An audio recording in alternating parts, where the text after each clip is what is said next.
Peddapalli parliament ఎన్నికల్లో మనసున్న ఈశ్వరుడు ఒకవైపు, కోటీశ్వరుడు ఒకవైపు, వందల కేసులు ఒకవైపు, వందల కోట్లు ఒకవైపు ప్రజాక్షేత్రంలో నిలిచారని, ప్రజల కోసం పరితపించే కొప్పుల ఈశ్వర్ను ప్రజలంతా ఆదరించాలని బీఆర్ఎస్ నాగర్ కర్నూల్ పార్లమెంట్ అభ్యర్థి ఆర్ఎస్ ప్రవీణ్ కుమార్, మంచిర్యాల జిల్లా అధ్యక్షులు బాల్కా సుమన్ కోరారు. గోదావరికని సాయిలీలా హోటల్లో బీఆర్ఎస్ పెద్దపల్లి ఎంపీ అభ్యర్థి కొప్పుల ఈశ్వర్, రామగుండం మాజీ ఎమ్మెల్యే కోరుగంటి చంద్రతో కలిసి గురువారం ఏర్పాటు చేసిన విలేకరుల సమావేశంలో వారు మాట్లాడుతూ, తెలంగాణ ప్రజలు కాంగ్రెస్ పార్టీ హామీలను నమ్మి బీఆర్ఎస్ పార్టీని కాదనుకొని మరీ గెలిపించారని, కానీ గెలిచిన 100 రోజు పాలనలోనే ప్రజలకు కాంగ్రెస్ ప్రభుత్వం చుక్కలు చూపెడుతుందని ఆరోపించారు. కాంగ్రెస్ పార్టీ ప్రజలకు ఇచ్చిన హామీలను మరిచి రాజకీయాలు చేస్తూ ప్రతిపక్ష నాయకులను పార్టీలో చేర్చుకుంటూ ప్రజల దృష్టిని మరల్చుతుందని అన్నారు. అధికార పీఠమెక్కిన ముఖ్యమంత్రి రేవంత్ రెడ్డి గాని, మంత్రులకు గాని ప్రజల సమస్యలు, రైతుల సమస్యలు వినిపించడం లేదన్నారు. రైతుల పంట పొలాలు, చేన్లు నీరు లేక ఎండిపోతున్నా సొయ్యి లేకుండా ఉన్నారని ఆవేదన వ్యక్తం చేశారు. ప్రశ్నించిన బీఆర్ఎస్ పార్టీని రాజకీయంగా అనగదొక్కాలని చూస్తూ కేసులు పెడుతూ బెదిరింపులకు లోన్ చేస్తున్నారని ఆరోపించారు. అయితే కాంగ్రెస్ పార్టీకి ప్రజల, రైతుల సమస్యలు పట్టాలంటే ఇచ్చిన హామీలు గుర్తుకు వచ్చేలా ఓటు అనే ఆయుధంతో ఒక చురుకు అంటించాలని కోరారు. ఈ పార్లమెంటు ఎన్నికల్లో కాంగ్రెస్ పార్టీని, బీజేపీని బొంద పెట్టాలని, ప్రజలంతా కారు గుర్తుకు ఓటు వేసి బీఆర్ఎస్ పార్టీని గెలిపించాలని కోరారు. ఇక పెద్దపల్లి పార్లమెంటు పరిధిలో అభ్యర్థులుగా నిలబడ్డ వారిలో గడ్డం వంశీకి వ్యాపారం తప్ప రాజకీయాల్లో ఓనవాళ్ళు కూడా రామని అన్నారు. వివేక్ కుటుంబీకులు పెద్దపల్లి పార్లమెంటు పరిధిలో అన్న ఎమ్మెల్యే, తమ్ముడు ఎమ్మెల్యే, ఇప్పుడు కొడుకును పార్లమెంటు బరిలో నిలిపి పెద్దపల్లి పార్లమెంటు మొత్తాన్ని తమ గుప్పిట్లో పెట్టుకునే ప్రయత్నం చేస్తున్నారని, పెద్దపల్లి పార్లమెంటు స్థానాన్ని మరో దళితునికి చెందకుండా చూస్తున్నారని అన్నారు. తమ వ్యాపారాలను పెంచుకోవడానికి, ఆస్తులను కాపాడుకోవడానికి వివేక్ కుటుంబీకులు రాజకీయాల్లో ఉంటున్నారని, కానీ ప్రతినిత్యం ప్రజల కోసం, ప్రజల సమస్యల కోసం పాటుపడే కొప్పుల ఈశ్వర్ లాంటి వ్యక్తిని ఆదరిస్తేనే ప్రజలకు మంచి జరుగుతుందన్న విషయాన్ని గుర్తించాలని విజ్ఞప్తి చేశారు. నిలకడైన రాజకీయాలు care of address Koppula Eshwar అయితే, పదవుల కోసం ఏ పార్టీనైనా మార్చే వ్యక్తులు వివేక్ కుటుంబమని తెలిపారు.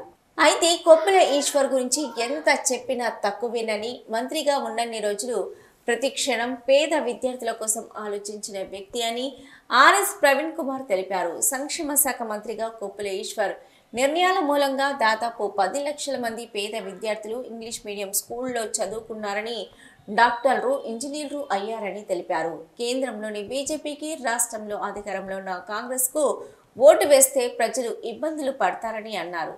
బీజేపీ మళ్లీ అధికారంలోకి వస్తే రాజ్యాంగాన్ని మారుస్తారని, బలహీన వర్గాల బతుకులను చీకటిమయం చేస్తారని ఆందోళన వ్యక్తం చేశారు. రేవంత్ రెడ్డి రైతు వ్యతిరేకని, అందుకే రైతుల పంటలు ఎండుతున్నా పట్టించుకోవడం లేదని అన్నారు.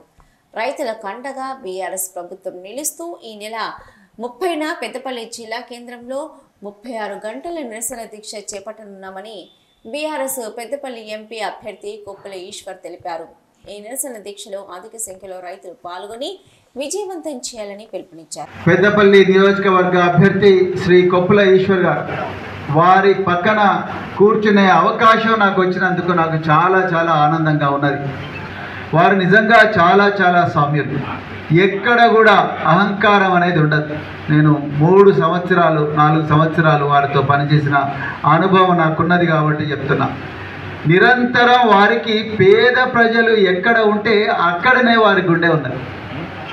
కేవలం పెద్దపల్లి నియోజకవర్గం కోసం మాత్రమే కాదు, రాష్ట్రంలో ఉండే పేద ప్రజలందరి కోసం ప్రతి క్షణం కూడా ఆలోచించిన వ్యక్తి ఈరోజు పెద్దపల్లి పార్లమెంటు అభ్యర్థిగా ఉన్నారు. మరి వారి ప్రత్యర్థులు ఎన్నడన్నా పేదల గురించి ఆలోచించినో లేదో నాకు తెలియదు, కానీ కొప్పుల ఈశ్వర్ గారి శ్రమ వల్ల 10 లక్షల మంది పిల్లలు ఇంగ్లీష్ మీడియంలో చదువుకున్నారు. కేసీఆర్ గారి ఆశీర్వాదం వల్ల, కొప్పుల ఈశ్వర్ గారి మార్గదర్శనం వల్ల, వారి దగ్గర అధికారిగా పనిచేసిన అనుభవం. పేద ప్రజల పిల్లలు ఢిల్లీ యూనివర్సిటీలో చదువుతున్నారన్న, అజీం ప్రేమ్జీ యూనివర్సిటీలో చదువుతున్నారన్న, అశోక యూనివర్సిటీలో కానీ, క్రేయా యూనివర్సిటీలో కానీ, అమెరికాలో ఉండే హార్వర్డ్ యూనివర్సిటీలో కానీ, మిగతా ప్రపంచ స్థాయి యూనివర్సిటీలో చదువుతున్నారంటే వారి పుణ్యమే. నాకు ఇప్పటికి గుర్తుంది, మా బోర్డు మీటింగ్లలో వారు మినిస్టర్గా చైర్మన్గా వచ్చేవారు, నేను సెక్రటరీగా వారి పక్కన కూర్చునేవారు. నాతో ఎప్పుడు ఒకటే మాట అన్నారు, సార్ మనం వీళ్ళకు చేసే గొప్ప మేలు ఏంటంటే వాళ్ళ కాళ్ళ మీద వాళ్ళు ఆత్మగౌరవంతో నిలబడేటట్టుగా, అంతే తప్ప మొత్తం కూడా గులాంగిరి చేయడం కాదు, ఆత్మగౌరవంతో నిలబడి వాళ్ళు 10 మందికి సాయం చేసే విధంగా వాళ్ళ తల్లిదండ్రులు కూలి కైకేలు చేసుకునే స్థాయిలో ఉన్నారు. వీళ్ళు మాత్రం కంప్యూటర్ సైంటిస్టులు కావాలని చెప్పి మరి వారు ఎప్పుడు కోరుకున్నారు. నిజంగా ఈశ్వరుడు అంటే ఇప్పుడు అన్నారు కదా, ఈశ్వరుడు మనసున్న ఈశ్వరుడు ఇక్కడ ఉన్నాడు, ఇంకొక వైపు ఏమో కోటీశ్వరుడు ఉన్నాడు. మిత్రులారా, డబ్బుతోని అన్నీ చేయలేం, డబ్బు అన్నీ సాధించలేదు. కానీ ఒక మనసు ఉన్న మనిషి ఒక పార్లమెంటులో కూర్చుంటే దాని ఇంపాక్ట్ వేరే ఉంటుంది, దాని ప్రభావం కేవలం తెలంగాణ మీదనే కాదు మొత్తం దేశం మీద పడుతుందని చెప్పడం కోసం నేను ఉదాహరణ చెప్పిన. ఇలా కొప్పుల ఈశ్వర్ గారి నేతృత్వంలో మొట్టమొదటిసారి తెలంగాణలో సాంఘిక సంక్షేమ లా కళాశాల వచ్చింది, సాంఘిక సంక్షేమ సైనిక పాఠశాల వచ్చింది. ఇక్కడే చొప్పదండి దగ్గర రుక్మాపూర్ ఉంటుంది, రుక్మాపూర్లో ఆ రుక్మాపూర్ నుంచే బల్కసుమన్ గారు చదువుకున్నారు. ఈ దేశంలో ఎక్కడ కూడా సాంఘిక సంక్షేమ సైనిక పాఠశాల లేదు, కేవలం రుక్మాపూర్లోనే ఉన్నది.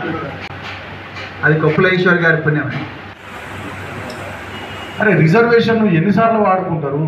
వెంకటస్వామి గారి నుంచి మొదలుకొని 5 దశాబ్దాలుగా ఎంపీలుగా, ఎమ్మెల్యేలుగా, కేంద్రంలో రాష్ట్రంలో మంత్రులుగా రిజర్వేషన్ సౌకర్యాన్ని వాడుకొని ఆ వెసులుబాటును ఉపయోగించుకొని వేల కోట్ల ఆస్తులు కూడబెట్టుకున్న వాళ్ళు వివేక్ అనేటటువంటి వ్యక్తి రేవంత్ రెడ్డితో కలిసి మాట్లాడుకొని 100 కోట్లు డీల్స్ ఆఫర్ చేసుకొని డబ్బులు ఇచ్చుకొని ఇవాళ పెద్దపల్లి ఎంపీ టికెట్ కొనుక్కొచ్చుకున్నాడు అలా కొడుకు.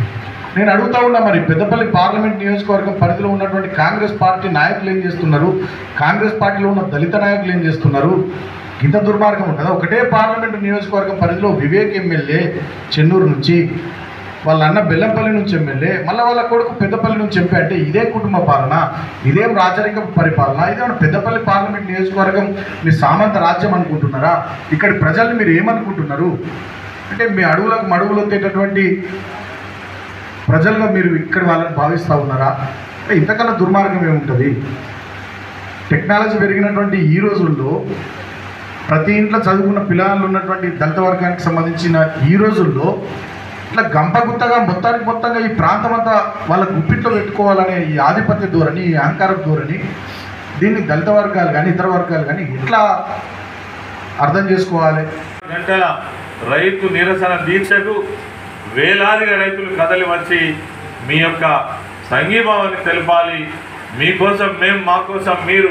బీఆర్ఎస్ పార్టీ ఎప్పుడైనా రైతు కేంద్రంగా పనిచేసిన విషయం మీ అందరికీ కూడా తెలుసు. 9 సంవత్సరాలలో 1 ఎకరా కూడా ఎండనీయకుండా రైతులకు అన్ని రకాల సౌకర్యాలను అందించినటువంటి ప్రభుత్వం బీఆర్ఎస్ ప్రభుత్వం. కాబట్టి రైతులకు రక్షణ నిలబడడం కోసమే ఈ 2-3 రోజులలో కేసీఆర్ గారు కూడా రైతులకు సంఘీభావం తెలపడం కోసం, వాళ్ళకు అండదండలు అందించడం కోసం వారు కూడా పర్యటన చేయబోతా ఉన్నారు. ఈ సందర్భంలో మేము ఇక్కడి నుంచి ఈ నిరసన దీక్షను చేస్తూ ఉన్నాం. రైతులందరూ కూడా దీనికి మద్దతుగా రావాల్సిందిగా కూడా కోరుతా ఉన్నాం. ఈ విలేకరుల సమావేశంలో బీఆర్ఎస్ కార్పొరేటర్లు నాయకులు కౌశిక హరి, గోపు ఐలయ్య యాదవ్, నడిపెల్లి మురళీధర్రావు, పిటి స్వామి, పెంట రాజేష్, జరగమ్మ కవిత, సరోజిని, కల్వచల్ర కృష్ణవేణి, మారుతి, అచ్చె వేణు, నూతి తిరుపతి, మెతుకు దేవరాజు, జకుల తిరుపతి, జడ్సన్ తదితరులు పాల్గొన్నారు.